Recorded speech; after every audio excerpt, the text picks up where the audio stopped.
All right, everybody, I am back with a brand new review, and this will be a triple play movie review. I am one of the few on the planet who has never seen a Bad Boys movie, and with the fourth film in the franchise being released this week, I figured it was time for me to watch the original three.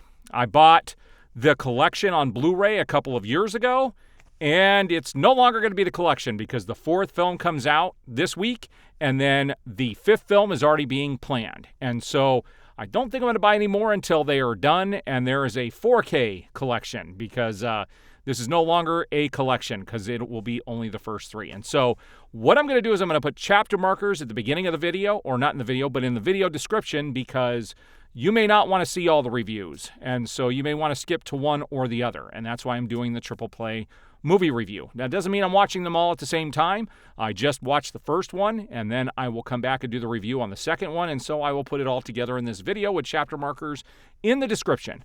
Now, the first film originally got released in 1995 and was starring Will Smith and Martin Lawrence.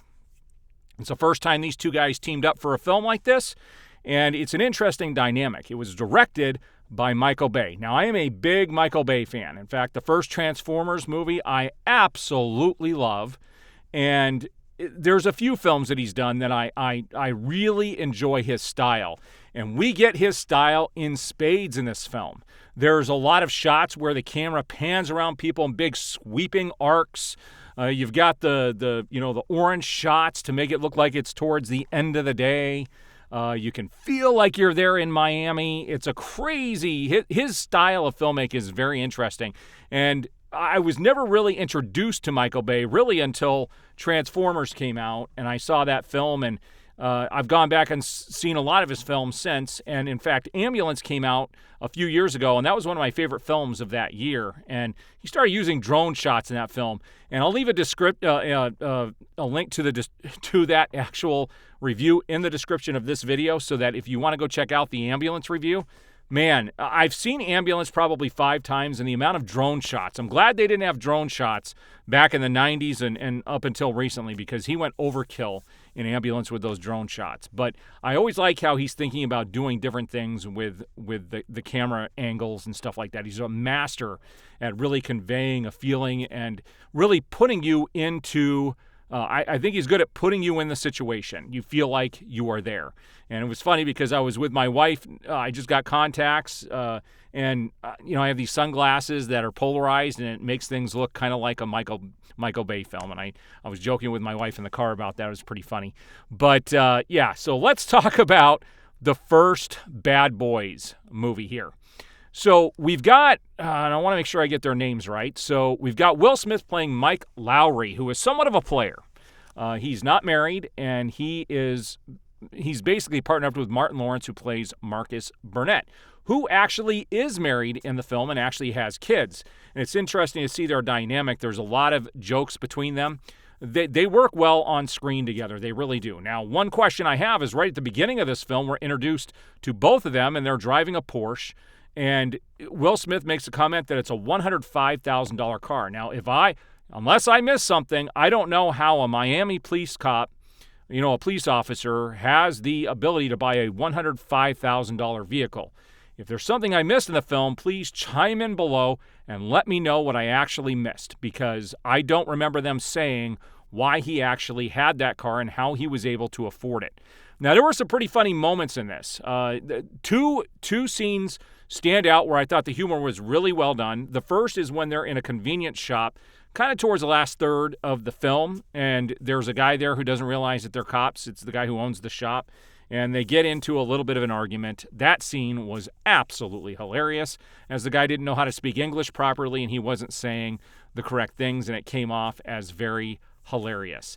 And then also when they were they were utilizing an inmate to help them hack into one of the systems, and there were some funny jokes there, especially with Martin Lawrence and how short he is, and how he's just short. And so there were some pretty funny things in there in regards to that. Now let's talk about the story here. This is your run-of-the-mill, typical 90s action film.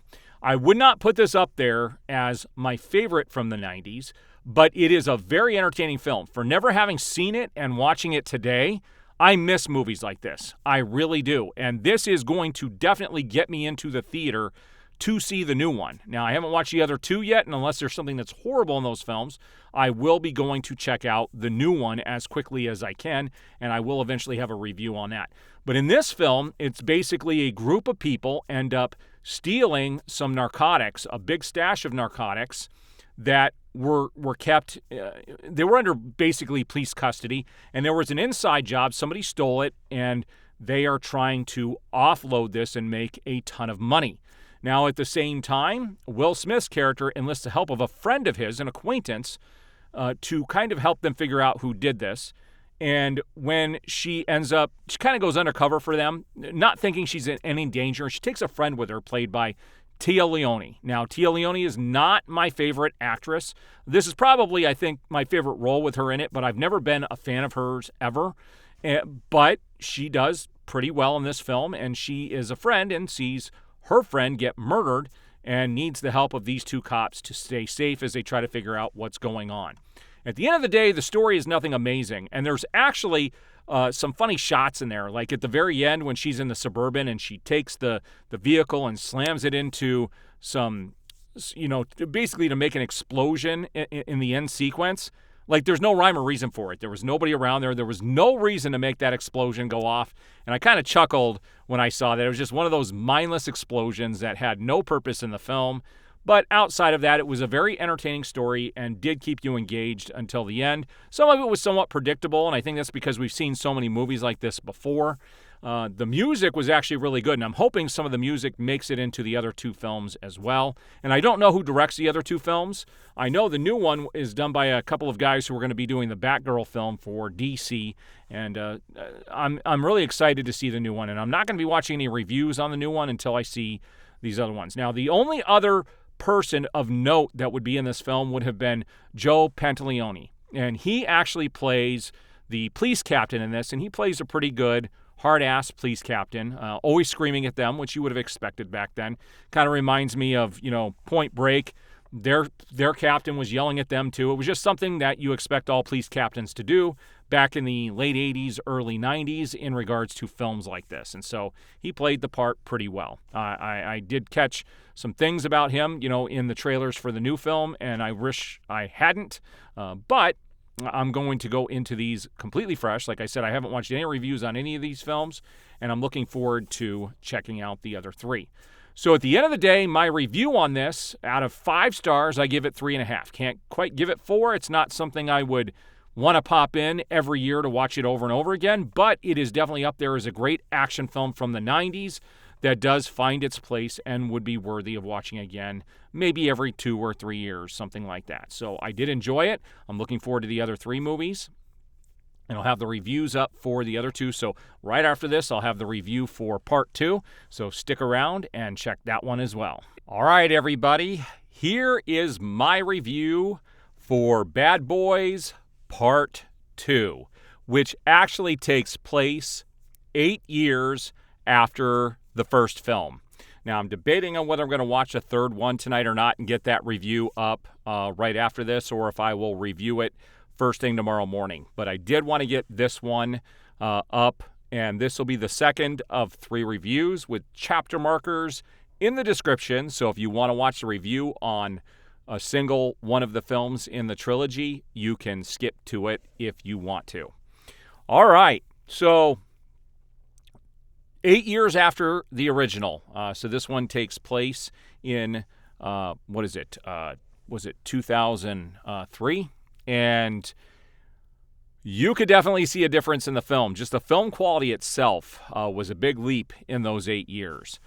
The actors didn't look like they had aged that much in those 8 years, but obviously the families had. It does look like it took place in 8 years later. They're still working for the police force, and we've got a secret here with, Martin Lawrence's character, Marcus. So we've got both Marcus and Mike back, and Marcus is actually going to be leaving and doesn't want to tell Will Smith that he's going to be transferring to another department or another not even there, another precinct somewhere else. We are also introduced to Marcus's sister in this film. She plays a very prominent role. Her name is Sid in the movie, and she is played by Gabrielle Union, who does a fantastic job in that role.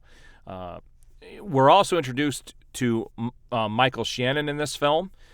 This is probably the earliest film I've ever seen him in, and he plays a redneck, Ku Klux Klan member in the film, if I'm not mistaken. And he's also in this film with a kind of a small role. Everybody else you'll recognize as character actors. Pantoliano is back as the police captain, again, screaming quite a bit at, the two main characters here, Mike and Marcus. And this film was definitely, by far, more engaging than the first film. Now, when I posted a picture of the Blu-ray, collection, and I posted that on YouTube, and people were making comments, and most people came in and said the first one was great, the second one had some great scenes, but wasn't quite as good as the first one, and that the third one is forgettable. And several people had mentioned this, and I'll find out when I go watch the third one. But this one, to me, was way better in almost every regard than the first. The story, and I kind of think about the John Wick films the same way. There's something charming about the first film, and charming probably isn't the right word, but there's this sense of, it's a much smaller film. The first film is. It's more intimate. That's the word I'm looking for. So it's a more intimate setting in the first film and was pretty straightforward. This film is definitely got more moving parts to it, as we are introduced to ecstasy, which was big until fentanyl hit, our shores just several years back. And so it was ecstasy for many, many years, from this time period up until now. This particular movie had it all. It had the ecstasy. It had Hummers. It had crazy car chases. Like, the car chases in this film were off the charts, amazing, really well choreographed. Again, Michael Bay was back. Trevor Rabin was the composer for the music, and so we had all the components of the first film back. With much better skills. These people had better skills for this film, and it definitely showed in the execution of the movie itself. The story, I wouldn't say it was, like I said, it's definitely more intricate than the first film, but it wasn't overly intricate. It wasn't something you couldn't follow. And there were some crazy moments in this film. Like I already talked about the car chases. There's, the scene where they dress up as, bug people to go in and put some police equipment around to listen to, the bad guys, and they have to go in, and there were some crazy moments during that sequence as well. There was a scene in the morgue. Lawrence's character ends up taking ecstasy at one point for one of the funniest scenes in the whole movie. And, it made for a much more entertaining film. And it was much longer. The film was half an hour longer than the first. But I was definitely more entertained by this one. I think the first one had more of an 80s classic feel to it, where this one definitely had more of a, the mid 90s all the way up to the mid 2000s type of feel to it for an action film.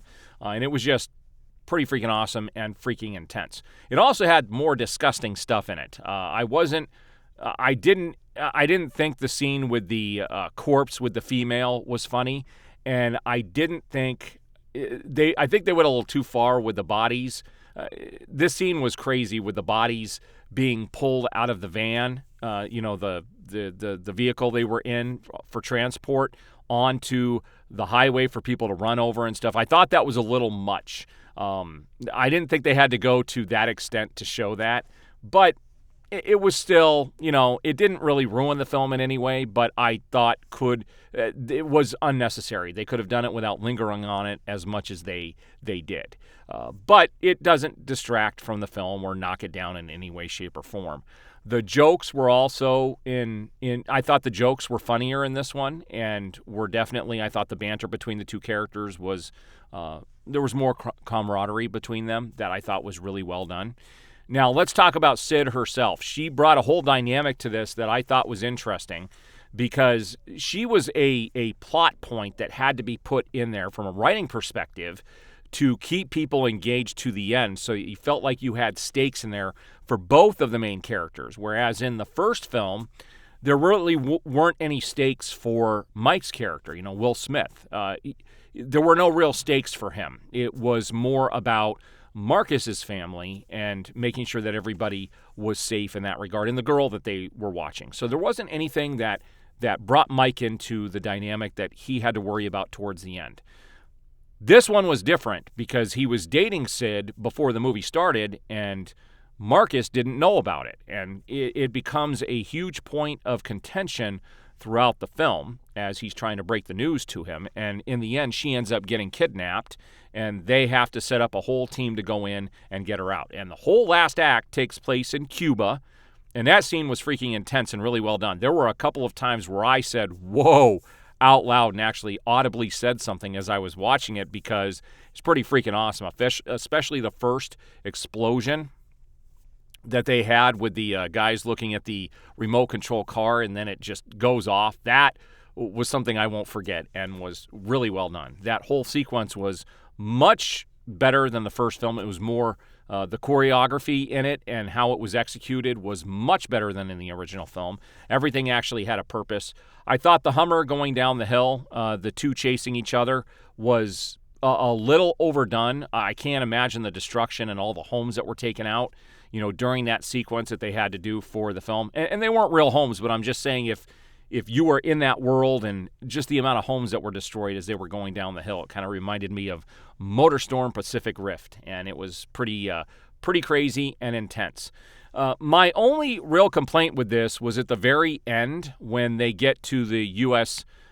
Embassy there in Cuba to, basically get on the property. In real life, they would have been taken out. There wouldn't be any chance that they'd get anywhere near that building.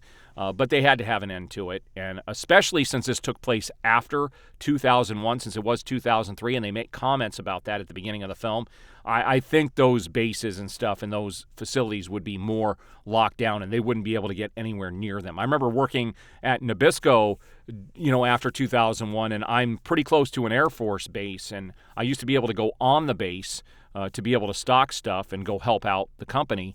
But afterwards, there were only a few people that were allowed to go on the base or get anywhere near it. And everything's been pretty much on lockdown ever since. And so they would have never been able to get close to that facility. And it's the one point of contention in the story that I really don't like. I think they could have done something a little better with the story towards the end for the very end of the final showdown, basically, the third act. Although the way the bad guy went out, I thought was really well done. I thought it was, another great explosion. So it was pretty cool.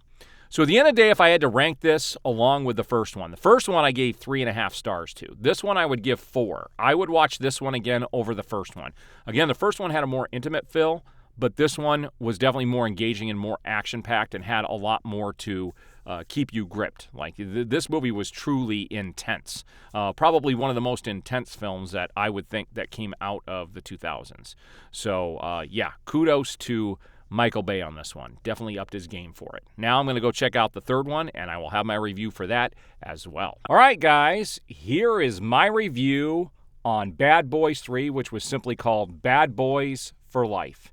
Now, I was warned going into this that this third film was the worst of the series, and I would agree with that notion. And we're going to talk about the changes here and what made it feel different, because the biggest thing is this felt way different from the other films. It did not have that gritty, action-packed feel to it. It was very different. The story was decent, and we'll talk about the story, the characters, and everything, and especially the music in this. And I'm probably going to start with the music here.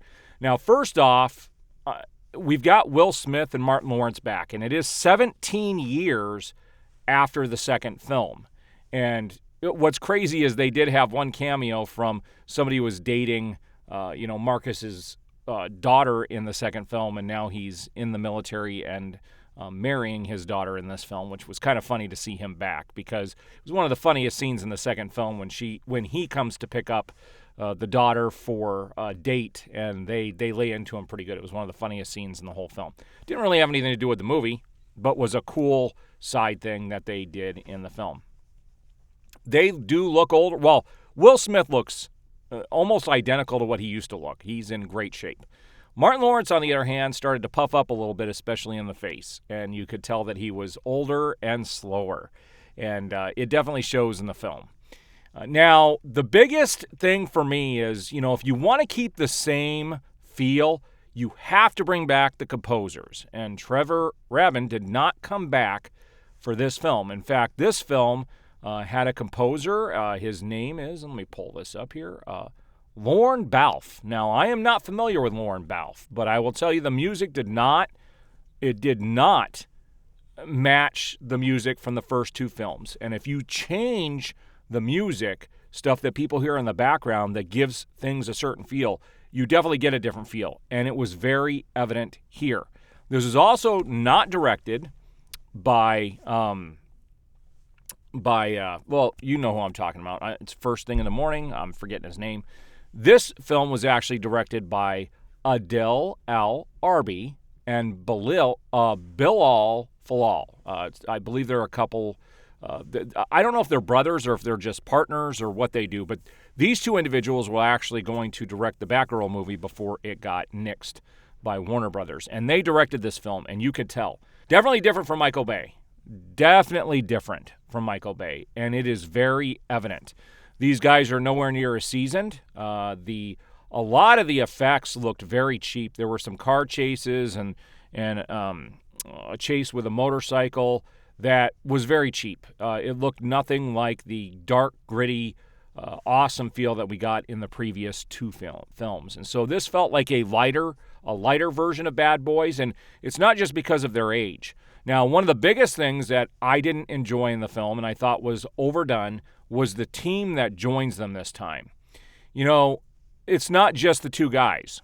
There's a whole team that joins them, and it's kind of odd. Now, it goes to show you, the changes that have happened with technology and the way you can do things over the last 17 years. But at the same time, it kind of reminded me of some of the DC shows that you would watch on the CW, where by the end of the franchise, they brought in so many people that you lost the focus on the main characters. Now, Will Smith and Martin Lawrence are still the main characters in this film, but they are definitely, I wouldn't say they're not overshadowed, but they do have a shadow of these other characters in the film, which was very distracting. And I think they could have done the film without that group of people. Maybe had some of those individuals helping, but not as big of a focus as they had it in the film. So the music was different, the directing was different, and the acting. Here's what I'll tell you about the acting. I thought Martin Lawrence did a worse acting job than he did in the previous two films. Nowhere near as fun, nowhere near as goofy, and there were some touching moments in there. Will Smith, on the other hand, his best performance out of all three of the Bad Boys films. He had a big story arc here where this movie does pretty much revolve around him this time, and it has to do with a son that he had that he didn't know he had, because at the beginning of the film you have a bunch of people that worked on a case with him back when he first started as an officer, and he went undercover over in Mexico, or was Cuba or Mexico. I can't remember if it was Cuba or Mexico. Well, it was Mexico. I'm getting them all mixed up now because I watched all three in a row. But it was definitely Mexico, and he ended up having an affair and having a child that he was not aware of. And this child comes back to exact revenge on all the people that were involved with this case because his mom ended up in prison, his dad died, and so he wanted revenge for his father dying and his mom being in jail. She breaks out at the beginning of the movie, and then he goes on a tirade at the behest of his mother to go take down all of these individuals. We also lose the captain, Joe I can't even think, Pantoliano, I believe is how you say his last name. I'm telling you, I'm struggling this morning, but he ends up dying in this movie, and I really wish that scene would have held more weight. That he was a big character in all of the films, and it was a rather quick, rushed sequence where it happened. They should have dwelled on it just a little bit more. And again, the music is a big component of you feeling something during a film, and the music was just not on par with this. So let's give this movie a rating. So out of the three films that I've seen so far, this was by far the worst. There is no question about it. Was it a terrible film? No. It was very watchable, still entertaining, but I don't know if I'll watch it again anytime soon. And out of 5 stars, I gave the first film 3.5 stars. I gave the second film 4 stars. This one I would give 2.5. It is straight down the middle. I don't hate it. I don't love it. It could have been so much more, but it could have also been so much worse. So that's kind of my review at the end of the day, 2.5 out of 5 stars. All right, so what did you guys think about these reviews? If I ever do reviews on movies like this where there's multiple films in the series, I will do a triple play or however many films are in the series just so that everybody can get them all in one place. All right, guys, I do appreciate it. We will see you on the next review.